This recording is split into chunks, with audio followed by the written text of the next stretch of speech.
déglu leen président nee na premier ministre nee na une nouvelle ère a démarré depuis mars 2024, le printemps des redditions de comptes. Pendant longtemps, il faut le dire, les gens ont confondu le bien commun avec leur propre poche. Les deniers publics appartiennent à toute la communauté. Alalu askan wi la wala déggoo leen ma alalu mbooloo mi moo ko moom, mais sans retenue, sans décence, ceux-là en charge de gérer l'argent du contribuable détournent à tout va. Ils placent cet argent dans des comptes offshore wala ñu kaaw ko feneen. Un monsieur qui a chômé toute son existence par la magie de la politique devient subitement riche, roule en véhicule 8x8, construit une ou des villas, avec ascenseur. Ndaw baadoola mène un train de vie insolent. Ce monsieur-là, d'où vient sa transformation sociale spectaculaire? Le premier réflexe d'une personne à qui on confie des deniers publics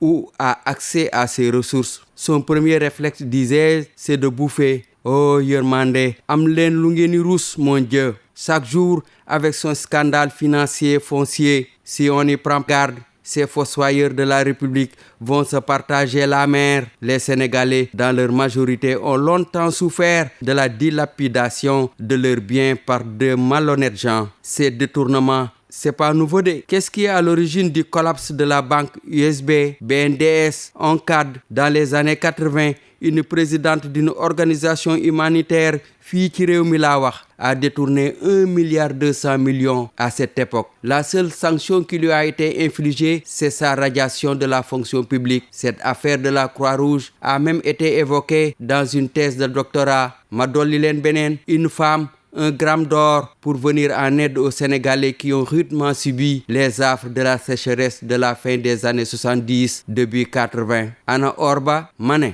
ku guux na goqi ku lok na yàbbi.